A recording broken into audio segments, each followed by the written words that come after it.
The Secret Garden by Frances Hodgson Burnett. Chapter 20. I Shall Live Forever and Ever and Ever. But they were obliged to wait more than a week, because first there came some very windy days, and then Colin was threatened with a cold, which two things happening one after the other would no doubt have thrown him into a rage, but that there was so much careful and mysterious planning to do, and almost every day Dickon came in, if only for a few minutes, to talk about what was happening on the moor, and in the lanes and hedges, and on the borders of streams. The things he had to tell about otters and badgers and water-rats' houses, not to mention birds' nests and field mice in their burrows, were enough to make you almost tremble with excitement when you heard all the intimate details from an animal charmer, and realized with what thrilling eagerness and anxiety the whole busy underworld was working. "They're same as us," said Dickon, "only they have to build their homes every year. And it keeps them so busy they fair scuffle to get 'em done." The most absorbing thing, however, was the preparations to be made before Colin could be transported with sufficient secrecy to the garden. No one must see the chair-carriage and Dickon and Mary after they turned a certain corner of the shrubbery and entered upon the walk outside the ivied walls.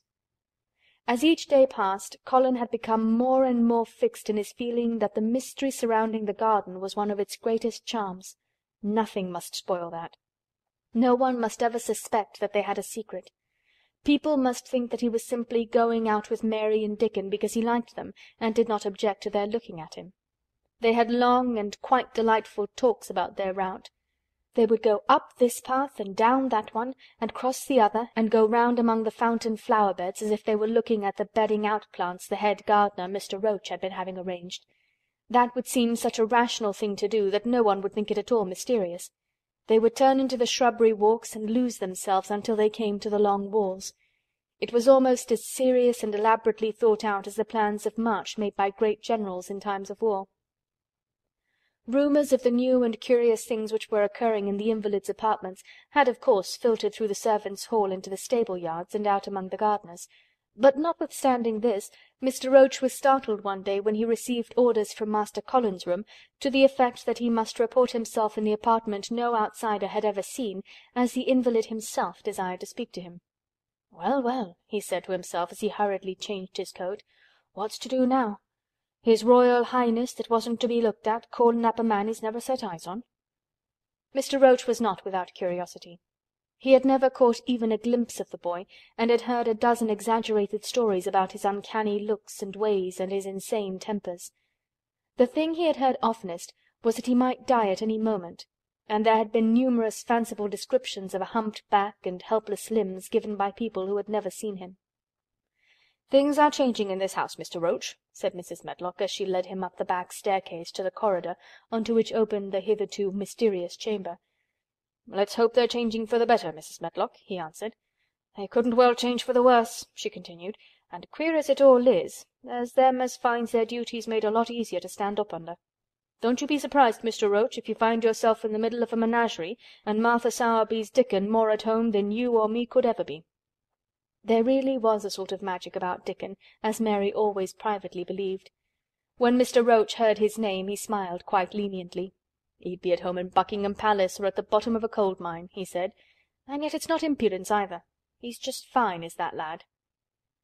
It was perhaps well he had been prepared, or he might have been startled. When the bedroom door was opened, a large crow, which seemed quite at home perched on the high back of a carven chair, announced the entrance of the visitor by saying "Caw! Caw!" quite loudly. In spite of Mrs. Medlock's warning, Mr. Roach only just escaped being sufficiently undignified to jump backward. The young Rajah was neither in bed nor on his sofa. He was sitting in an armchair, and a young lamb was standing by him shaking its tail in feeding-lamb fashion as Dickon knelt giving it milk from its bottle. A squirrel was perched on Dickon's bent back, attentively nibbling a nut. The little girl from India was sitting on a big footstool looking on. "Here is Mr. Roach, Master Colin," said Mrs. Medlock. The young Rajah turned and looked his servitor over. At least, that was what the head gardener felt happened. "Oh, you are Roach, are you?" he said. "I sent for you to give you some very important orders." "Very good, sir," answered Roach, wondering if he was to receive instructions to fell all the oaks in the park or to transform the orchards into water gardens. "I am going out in my chair this afternoon," said Colin. "If the fresh air agrees with me, I may go out every day. When I go, none of the gardeners are to be anywhere near the long walk by the garden walls. No one is to be there. I shall go out about 2 o'clock, and every one must keep away until I send word that they may go back to their work." "Very good, sir," replied Mr. Roach, much relieved to hear that the Oaks might remain and that the orchards were safe. "Mary," said Colin, turning to her, "what is that thing you say in India when you have finished talking and want people to go?" "You say, 'You have my permission to go,'" answered Mary. The Rajah waved his hand. "You have my permission to go, Roach," he said. "But remember, this is very important." "Caw! Caw!" remarked the Crow hoarsely but not impolitely. "Very good, sir. Thank you, sir," said Mr. Roach, and Mrs. Medlock took him out of the room. Outside in the corridor, being a rather good-natured man, he smiled until he almost laughed. "My word," he said, "he's got a fine lordly way with him, hasn't he? You'd think he was a whole royal family rolled into one, prince consort and all." "Eh," protested Mrs. Medlock, "we've had to let him trample over every one of us since he had feet, and he thinks that's what folks was born for." "Perhaps he'll grow out of it if he lives," suggested Mr. Roach. "Well, there's one thing pretty sure," said Mrs. Medlock.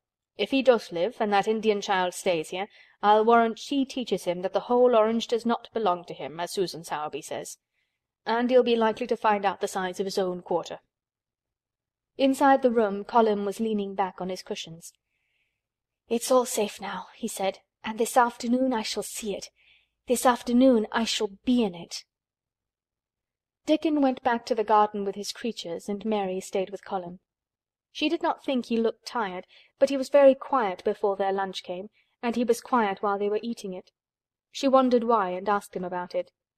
"What big eyes you've got, Colin," she said. "When you are thinking, they get as big as saucers. What are you thinking about now?" "I can't help thinking about what it will look like," he answered. "The garden?" asked Mary. "The springtime," he said. "I was thinking that I've really never seen it before. I scarcely ever went out, and when I did go I never looked at it. I didn't even think about it." "I never saw it in India because there wasn't any," said Mary. Shut in and morbid as his life had been, Colin had more imagination than she had, and at least he had spent a good deal of time looking at wonderful books and pictures. "That morning when you ran in and said, 'It's come, it's come,' you made me feel quite queer. It sounded as if things were coming with a great procession and big bursts and wafts of music. I've a picture like it in one of my books.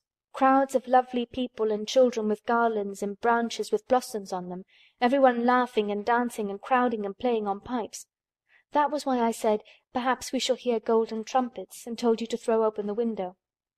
"How funny," said Mary.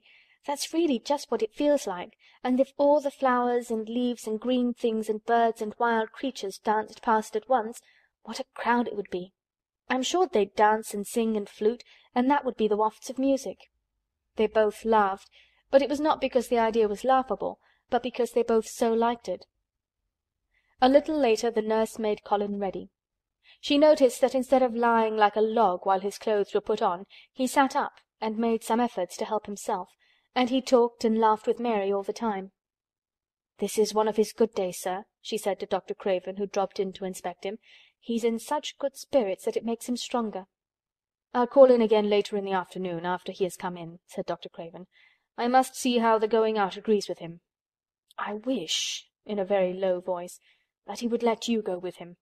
"I'd rather give up the case this moment, sir, than even stay here while it's suggested," answered the nurse with sudden firmness. "I hadn't really decided to suggest it," said the doctor with a slight nervousness. "We'll try the experiment. Dickon's a lad I'd trust with a newborn child." The strongest footman in the house carried Colin downstairs and put him in his wheeled chair near which Dickon waited outside. After the manservant had arranged his rugs and cushions, the Rajah waved his hand to him and to the nurse. "You have my permission to go," he said, and they both disappeared quickly, and it must be confessed giggled when they were safely inside the house. Dickon began to push the wheeled chair slowly and steadily. Mistress Mary walked beside it, and Colin leaned back and lifted his face to the sky. The arch of it looked very high, and the small snowy clouds seemed like white birds floating on outspread wings below its crystal blueness. The wind swept in soft, big breaths down from the moor, and was strange, with a wild, clear, scented sweetness. Colin kept lifting his thin chest to draw it in, and his big eyes looked as if it were they which were listening instead of his ears. "There are so many sounds of singing and humming and calling out," he said. "What is that scent the puffs of wind bring?" "It's the gorse on the moor that's opening out," answered Dickon. "Eh, the bees are at it wonderful to-day." Not a human creature was to be caught sight of in the paths they took. In fact, every gardener or gardener's lad had been witched away. But they wound in and out among the shrubbery and out and around the fountain beds, following their carefully planned route, for the mere mysterious pleasure of it. But when at last they turned into the long walk by the ivied walls, the excited sense of an approaching thrill made them, for some curious reason they could not have explained, begin to speak in whispers. "This is it," breathed Mary. "This is where I used to walk up and down and wonder and wonder." "Is it?" cried Colin, and his eyes began to search the ivy with eager curiousness. "But I can see nothing," he whispered. "There is no door." "That's what I thought," said Mary. Then there was a lovely breathless silence, and the chair wheeled on. "That is the garden where Ben Weatherstaff works," said Mary. "Is it?" said Colin. A few yards more and Mary whispered again. "This is where the robin flew over the wall," she said. "Is it?" cried Colin. "Oh, I wish he'd come again." "And that," said Mary with solemn delight, pointing under a big lilac bush, "is where he perched on the little heap of earth and showed me the key." Then Colin sat up. "Where? Where? There?" he cried, and his eyes were as big as the wolf's in Red Riding Hood, when Red Riding Hood felt called upon to remark on them. Dickon stood still and the wheeled chair stopped. "And this," said Mary, stepping onto the bed close to the ivy, "is where I went to talk to him when he chirped at me from the top of the wall. And this is the ivy the wind blew back," and she took hold of the hanging green curtain. "Oh, is it? Is it?" gasped Colin. "And here is the handle, and here is the door. Dickon, push him in quickly." And Dickon did it, with one strong, steady, splendid push. But Colin had actually dropped back against his cushions, even though he gasped with delight, and he had covered his eyes with his hands and held them there, shutting out everything, until they were inside, and the chair stopped as if by magic, and the door was closed. Not till then did he take them away and look round and round and round, as Dickon and Mary had done. And over the walls and earth and trees and swinging sprays and tendrils the fair green veil of tender little leaves had crept, and in the grass under the trees and the grey urns in the alcoves, and here and there everywhere were touches or splashes of gold and purple and white, and the trees were showing pink and snow above his head, and there were fluttering of wings and faint sweet pipes and humming and scents, and the sun fell warm upon his face like a hand with a lovely touch. And in wonder Mary and Dickon stood and stared at him.